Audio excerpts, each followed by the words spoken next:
नमस्कार दोस्तों, RC study में आपका स्वागत है। आज आप लोग जानेंगे वियोजन अभिक्रियाएं किसे कहते हैं। वियोजन को अपघटन भी कहा जाता है। यानी इसका हेडिंग से ही इसका मतलब यह हुआ कि कोई अगर यौगिक है वह टूट जाना, अलग अलग हो जाना, उसे ही वियोजन या अपघटन कहते हैं। यानी जब कोई यौगिक टूटकर अलग अलग हो जाता है।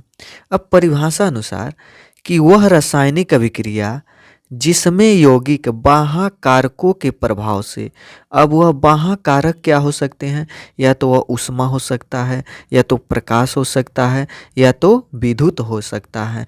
तो वही समय दिया है कि वह रासायनिक अभिक्रिया जिसमें यौगिक बाह्य कारकों के प्रभाव द्वारा अपने अवयवी तत्वों यानी तत्वों में या छोटे छोटे यौगिकों में, अगर वह बड़ा यौगिक है तो छोटे छोटे यौगिकों में अपघटित हो जाता है, तो ऐसी अभिक्रियाएं वियोजन अभिक्रियाएं कहलाती हैं। अब यहाँ पर आप लोग परिभाषा समझे, अब उदाहरण द्वारा पूरा अच्छी तरह से क्लियर हो जाएगा। यानी हमने जो बताया है कि जो बाह्य कारक होते हैं वो 3 प्रकार के होते हैं, या तो वह ऊष्मा हो सकता है, या तो वह विद्युत हो सकता है, या तो वह प्रकाश हो सकता है। तो इसी प्रकार वियोजन अभिक्रियाएं निम्न 3 प्रकार की होती हैं।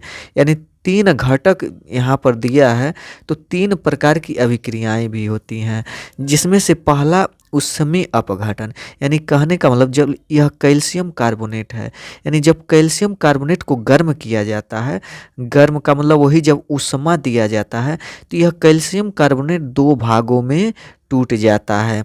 यहाँ पर CaO यहाँ पर आ गया, और फिर यह C यानी कार्बन यहाँ पर, और 2 बार ऑक्सीजन बच गया तो आ गया, यानी तब बन जाता है कैल्शियम ऑक्साइड और कार्बन डाइऑक्साइड।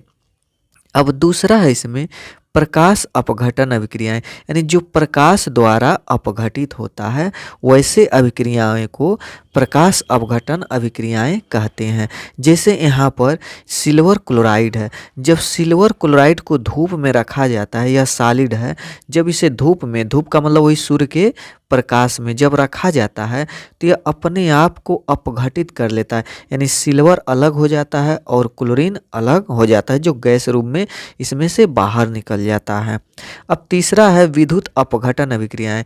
यानी ऐसी अभिक्रियाएं जिसमें विद्युत धारा प्रवाहित करने पर यह अपघटित हो जाती हैं, यानी 2 या 2 से अधिक भागों में टूट जाती हैं, तो उसे विद्युत अपघटन अभिक्रियाएं कहते हैं। जैसे यह जल है, जब जल पर विद्युत अपघटन कराया जाता है, यानी विद्युत धारा प्रवाहित की जाती है, तो इसमें से जल में से हाइड्रोजन अलग हो जाता है और ऑक्सीजन अलग हो जाता है। तो इस प्रकार की अभिक्रियाएं विद्युत अपघटन अभिक्रियाएं कहलाती हैं।